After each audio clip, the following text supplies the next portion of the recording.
Hello friends, I am Trimbak Nayak. Welcome back to our channel Biniyog. আজকে আমরা PMS আর mutual ফান্ডের ডিফারেন্স নিয়ে কথা বলবো। যদিও আমি এই চ্যানেলে একবার আমি আলোচনা করেছি, আজকে একটু আরও দু একটা পয়েন্ট এক্সট্রা আমরা আলোচনা করব, আরও ডেপথে যাওয়ার চেষ্টা করব। তো পিএমএসে অ্যাকচুয়ালি কী হয় আর মিউচুয়াল ফান্ডে কী হয়, মিউচুয়াল ফান্ডের থেকে পিএমএস কেন বেটার রিটার্ন দিতে পারে, তার 2-3টে পয়েন্ট নিয়ে আলোচনা করব। তো আমি আগের দিন একটা ভিডিও বানিয়েছিলাম, সেখানেও একটা রিকোয়েস্ট এসছে। সেই রিকোয়েস্টটা অবশ্য অন্যরকম। আমি যে ভিডিওটা বানিয়েছিলাম আমি খুলছি এখানে, UltraTech cement solid upside expense ratio বেশি হলে ফান্ড কি খারাপ, এটার টাইটেল ছিল। তো সেখানে সৌমিক মুখার্জি 450 আইডি থেকে একজন লিখেছেন, sir thank you very much for your daily motivational videos, would be grateful if you explain the debt PMS and debt AIF investment, it's a new concept for HNIs. তো উনি debt PMS এবং debt AIF investment alternative investment ফান্ডের কথা বলেছেন। তো category 2তে কিছু AIFF ক্যাটাগরিতে date এআইএফে মোটামুটি 13 থেকে 18% রিটার্ন, মানে অনেক পোর্টফোলিও রিটার্ন দিচ্ছে। তবে এগুলো একটাও গ্যারেন্টিড না, মোটামুটি টেন্টেটিভ এরকম পাওয়া যায়। তো অনেক ধরনের পোর্টফোলিও আছে ডেট পিএমএসে, মানে একদম কনজারভেটিভ পোর্টফোলিওগুলো 8%, একটু মডারেট ধরনের 8 থেকে 10%, একটু অ্যাগ্রেসিভ ধরনের মোটামুটি 8 থেকে 13% রিটার্ন পাওয়া যায়। তো আমি খুব একটা ডেট পিএমএস নিয়ে উৎসাহিত নই। মানে আমি পিএমএস করলে অবশ্যই ইকুইটি ওরিয়েন্টেড পিএমএসের কথাই বলবো, কেননা ইকুইটি আমার প্যাশন। যেখানে আমি জানি যে লং রানে ইকুইটি ডেটের থেকে অনেক বেশি রিটার্ন দেয়, সেখানে অত বড় টাকায় যখন আমি ইনভেস্টমেন্ট করছি তো ডেট পিএমএসে কেন করবো? সেখানে আমার নর্মাল মিউচুয়াল ফান্ডেও তো 12-15% রিটার্ন আসে। তো যদিও ডেট ফান্ডে ইকুইটি রিস্কটা কমে যায়, বাজার যখন পড়ে থাকে তখন ইকুইটির রিস্কটা কমে যায়, কিন্তু তা সত্ত্বেও যেসব কোম্পানিতে ইনভেস্টমেন্ট হয়, যতই ভালো ফান্ড ম্যানেজমেন্ট হোক যাই হোক, যখনই হাই ইন্টারেস্ট রেট থাকে তো সেখানে একটু রিস্ক থেকে যায়। এবং সবথেকে বড় ডেট পিএমএসের রিস্ক হচ্ছে লিকুইডিটির রিস্ক, যেখানে 3 থেকে 7 বছর মতো লক ইন থাকে। এআইএফেও তাই, অল্টারনেটিভ ইনভেস্টমেন্ট ফান্ড ক্যাটাগরি 2তেও মোটামুটি 5 বছর থেকে 7 বছরের লক ইন থাকে অনেক মানে ফান্ডে। তো সেখানে জেনারেলি আমি হঠাৎ করে টাকা লাগলে বেরোতে পারবো না। তো অত মানে লিকুইডিটি রিস্ক প্লাস ডেটেরও এত রিস্ক নিয়ে আমার লাভ নেই আমার মনে হয়। আমি সেখানে নর্মাল পিএমএস করবো, যেখানে আমার যে কোনো সময় আমি টাকা বের করতে পারি, এক্সিট লোড দিয়েও বের করতে পারি। কিছু কিছু পিএমএস আছে যেখানে এক্সিট লোডও নেই। তো আমি জাস্ট একটু সার্চ করছিলাম, তো ওনার কথা মতোই তো সেখানেই দেখছিলাম যে মেনলি কনজারভেটিভ স্ট্র্যাটেজিতে 5 থেকে 8.5% রিটার্ন দেয় ডেট পিএমএসে, মডারেটে 8.5 থেকে 10.5 দেয়, আর অ্যাগ্রেসিভে 10.5 থেকে 13%। অ্যাকচুয়ালি এটা হয় কি করে, যেটা আমি দেখছিলাম যে যেটা এআইএফ পিএমএস বা ডেট পিএমএস আছে, সেখানে কাস্টমাইজ পোর্টফোলিও তৈরি করে, ব্যক্তিগত লক্ষ্য আপনার প্রয়োজন অনুযায়ী পোর্টফোলিও তৈরি করা হয়। ঝুঁকি নিয়ন্ত্রণ আপনি নিজে ঠিক করতে পারেন কতটা ক্রেডিট রিস্ক নেবেন, এবং নির্দিষ্ট বন্ড নির্বাচন, পছন্দ মতো সরকারি বা কর্পোরেট বন্ড বাছা যায়। আমি বাংলাতেই আর কি সার্চ করছিলাম আপনাদের সুবিধার জন্য। এখানে যেটা ডেট এআইএফ কাজ কি করে করে দেখুন, প্রাইভেট ক্রেডিট, মানে যেসব মাঝারি বা ভালো কোম্পানি ব্যাংক থেকে সহজে লোন পাচ্ছে না তাদের উচ্চ সুদে লোন দেওয়া হয়। মানে যেসব কোম্পানি ক্রেডিট রেটিং খারাপ, যারা লোন পায় না, সেই সব কোম্পানিকে এরা হাই রিস্ক নিয়ে, মানে এখানে ফেরত পাওয়ার রিস্কটাও থাকে, সেখানে উচ্চ সুদে তারা লোন দেয়। এবং রিয়েল এস্টেট এবং পরিকাঠামো, রিয়েল এস্টেট এবং ফাইন্যান্সিং, বড় আবাসন প্রকল্প, ইনফ্রাস্ট্রাকচার প্রজেক্ট ডেট এবং লোন হিসেবে টাকা খাটানো। স্পেশাল সিচুয়েশনে কোনো কোম্পানি আর্থিক সংকটে থাকলে তার পুনর্গঠন, রিস্ট্রাকচারিংয়ের মধ্যে দিয়ে গেলে উঁচু ঝুঁকিতে তাদের ফান্ডিং করা। তো এখানে যারা থাকেন ফান্ড ম্যানেজার প্রচণ্ড এক্সপিরিয়েন্স, তারা সব কিছু ব্যালেন্স শিট দেখেই নেন, কিন্তু তা সত্ত্বেও মানে 18% 13% রিটার্নে যখন সুদ মানে দেওয়া হয়, তখন সেই কোম্পানির ভালনারেবিলিটিও থাকে। তো আমি এই ব্যাপারে বেশি খুব একটা উৎসাহিত বোধ করি না, মানে ডেট পিএমএসের ব্যাপারে। এতই যখন রিস্ক নিচ্ছি তখন ইকুইটিতে কেন নেবো না? তো যেখানে জেনুইনলি কোনো স্টককে আমরা যদি আন্ডার ভ্যালুর জায়গায় কিনতে পারি এবং যদি ফেয়ার ভ্যালুর জায়গায় বিক্রি করতে পারি, তো সেখানে 30%, 35%, ইভিন 40% পর্যন্ত রিটার্ন কামানো যায়। তো ওভারঅল অনেক পিএমএস ইনভেস্টমেন্টে 20% থেকে 26%-এর ওপরে ইকুইটি পিএমএসের কথা আমি বলছি, রিটার্ন পাওয়া যায়। তো বেসিক, এবার আমি আসল টপিকে আসবো। বেসিক যে জায়গাটা মিউচুয়াল ফান্ডের থেকে পিএমএসের যেটা মেন তফাৎ, যে মিউচুয়াল ফান্ডে ট্রেডিং অ্যালাউড না, পিএমএসে কিন্তু ট্রেডিং অ্যালাউড। মানে মিউচুয়াল ফান্ডে যখন কোনো ফান্ড ম্যানেজার কোনো স্টক কিনছে, ধরুন জিও ফাইন্যান্সিয়াল বা রিলায়েন্স ইন্ডাস্ট্রি বা ডাবর কিছু বা হিন্দুস্তান ইউনিলিভার কিনছে, তো 3-4 বছর ধরে সেই কোম্পানিতে কিন্তু হোল্ডিং থাকে। কিন্তু পিএমএসে ট্রেডিং অ্যালাউড, নট এফ&ও, ফিউচার অ্যান্ড অপশান এবং ডেলি ট্রেডিং অ্যালাউড না, সুইং ট্রেড অ্যালাউড। আমি জাস্ট একটা উদাহরণ দিয়ে আপনাদের বোঝাবার চেষ্টা করছি। ধরুন এখানে আমি জিও ফাইন্যান্সিয়ালের চার্ট আমি খুললাম, জিও ফাইন্যান্সিয়াল সার্ভিস লিমিটেড।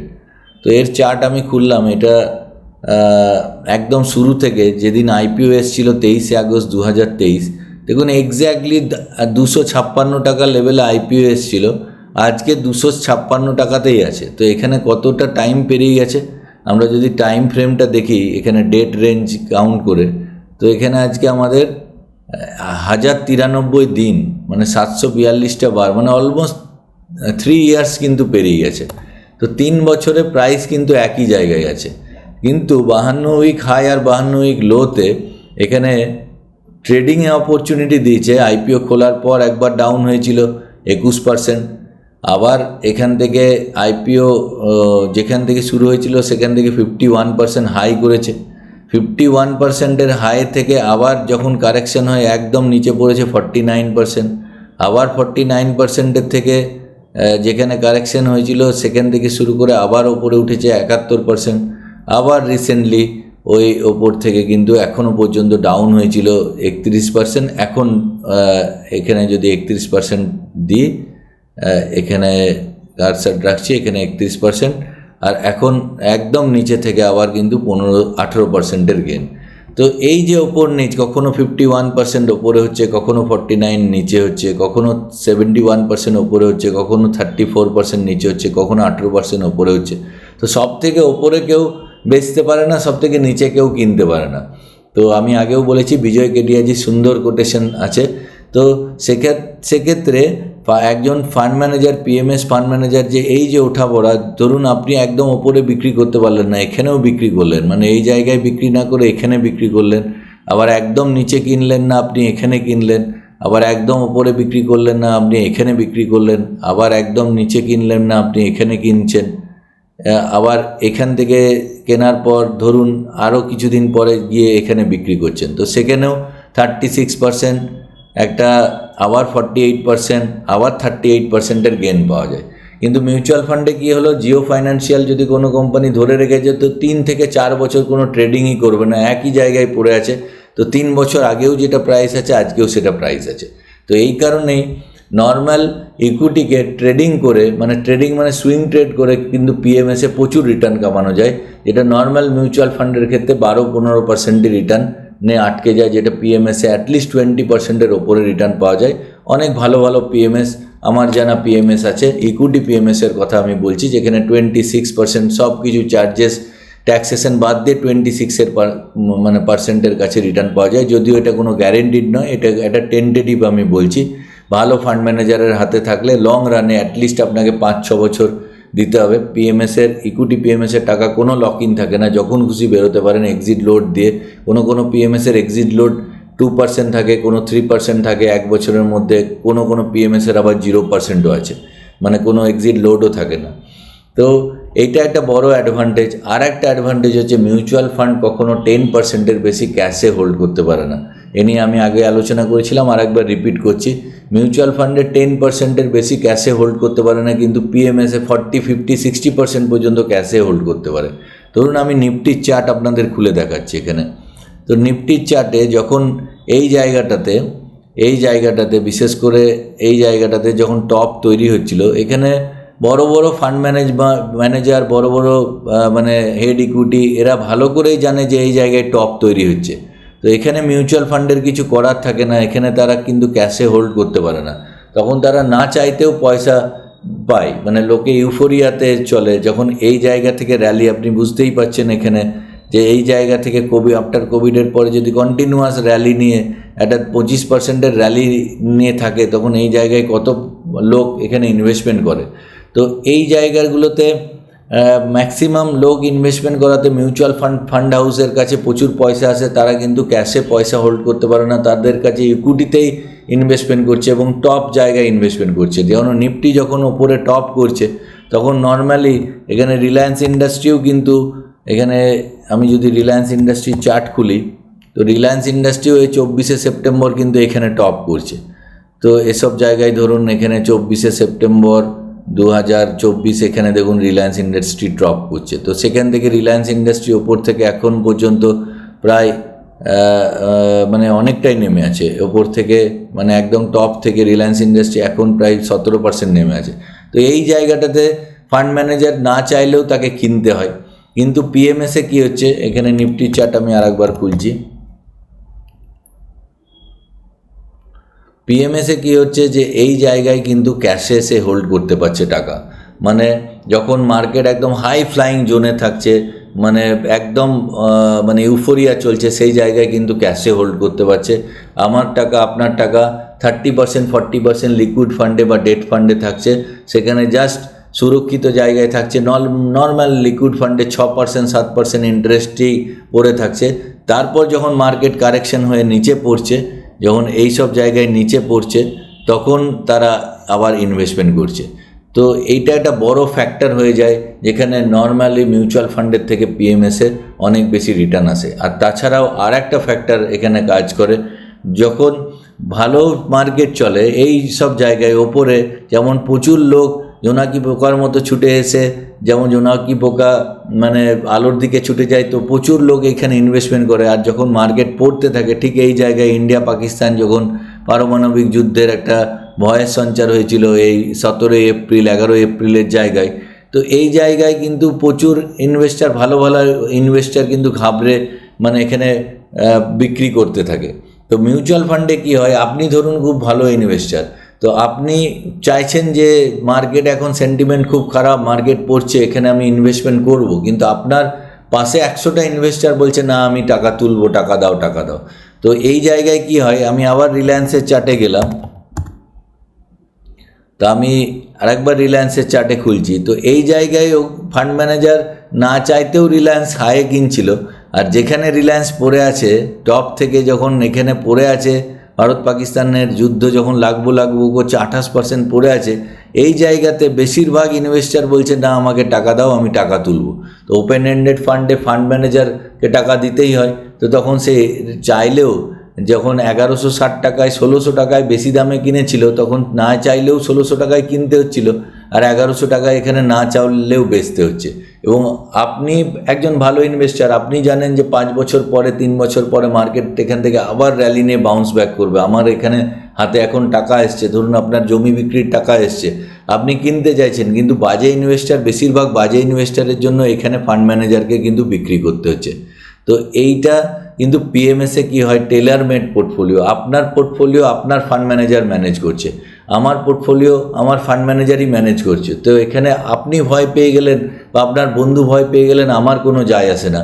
আমি এখানে কিন্তু পিএমএসে টাকা ঢোকালে আমাকে কিন্তু সস্তাতেই 1160 টাকাতেই রিলায়েন্স ইন্ডাস্ট্রিজ কিনে দিচ্ছেন আমার ফান্ড ম্যানেজার, যে কারণে তফাৎটা হয়ে যায় প্রায় 26%-এর কাছাকাছি পিএমএসে রিটার্ন আসে, আর ভালো মিউচুয়াল ফান্ডে 12-15% রিটার্ন আসে। তো আমি একটা জাস্ট তফাৎ আমি আগেও দেখিয়েছিলাম, আর একবার দেখিয়ে দেবো আপনাদের যে তফাৎটা কোন জায়গায় হয় পিএমএসের সঙ্গে মিউচুয়াল ফান্ডে। পিএমএস বলতে আমি ইকুইটি পিএমএসই বলছি, আমি ডেট পিএমএসের দিকে যাচ্ছি না, কেন আমার খুব একটা কনফিডেন্স ডেট পিএমএসে লাগে না। আমি ইকুইটির লোক, আমি ইকুইটি নিয়েই থাকতে ভালোবাসি।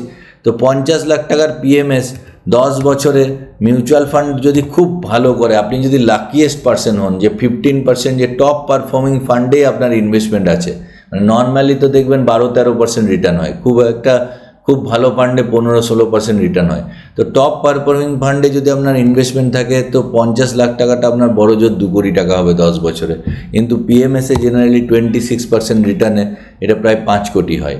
এটা 20 বছরের রেসপেক্টে তফাৎটা প্রচুর হয়ে যায়। 15% রিটার্নে 50 লাখ টাকাটা 8 কোটি 18 লাখ হয়, সেখানে পিএমএসে এটা প্রায় 100 টাইমস হয়ে যায়। your 50 lakhs will be 50 crore। তো বড় টাকা যদি তৈরি করতে হয়, আপনার যদি 100 crore এম থাকে তো পিএমএসে ইনভেস্টমেন্ট করা স্টার্ট করুন। পিএমএসের একটাই অসুবিধা যে 50 lakhs অসুবিধা বা সুবিধাও বলা যায় যে 50 lakhs থেকে ইনভেস্টমেন্ট শুরু হয়। আপনি যদি ভাগ্যবান হন, আপনি যদি মানে গড যদি ভগবান যদি আপনার উপরে ব্লেসিংস থাকে তাহলে আপনার কাছে 50 lakhs নিশ্চয়ই থাকবে, আপনি ইনভেস্টমেন্টও করতে পারবেন। আর পিএমএস নিয়ে অনেকেই জানে না। পিএমএস যাদের কাছে পয়সা ফান্ডিং আছে 1 কোটি 1.5 কোটি 2 কোটি টাকা এফডি করা আছে তারাও পিএমএস নিয়ে জানে না। তো সেই সব বন্ধুদেরও আমার এই ভিডিও শেয়ার করুন। আপনি আমাকে যে কোনো সময় কন্ট্যাক্ট করতে পারেন, আমার ফোন নাম্বার দেওয়া থাকবে। হোয়াটসঅ্যাপে কন্ট্যাক্ট করবেন, হোয়াটসঅ্যাপ কলও করতে পারেন। যদি আপনি পিএমএস করতে চান আপনাকে আমরা গাইড করতে পারবো পিএমএস নিয়ে। আমার নিজের ইনভেস্টমেন্টও পিএমএসে আছে। তো 20 বছরের রেসপেক্টে কিন্তু এরকম বড় টাকা তৈরি হয়ে যায়। এখানে 1 কোটি টাকা দিলে 100 crore তৈরি হয় পিএমএসে। তো আশা করি ভিডিওটি ভালো লাগছে। ভিডিওটি ভালো লাগলে প্লিজ একটি লাইক দেবেন। লাইক দিলে আমি উৎসাহিত বোধ করি, আমার ভালো লাগে আবার নতুনভাবে ভিডিও নিয়ে আসতে। আর এখনও পর্যন্ত যদি সাবস্ক্রাইব না করে থাকেন তো প্লিজ সাবস্ক্রাইব করে নেবেন। আর বন্ধুদের সঙ্গে শেয়ার করতে ভুলবেন না, কারণ প্রত্যেক দিন সন্ধ্যে 7টার সময় আমি চেষ্টা করি কোনো না কোনো মিউচুয়াল ফান্ড বা স্টক মার্কেট বা পিএমএস রিলেটেড ভিডিও নিয়ে আপনাদের সামনে আসতে। তো আজকের জন্য এটুকুই, পরের ভিডিওতে আবার দেখা হচ্ছে। জয় হিন্দ, জয় ভারত।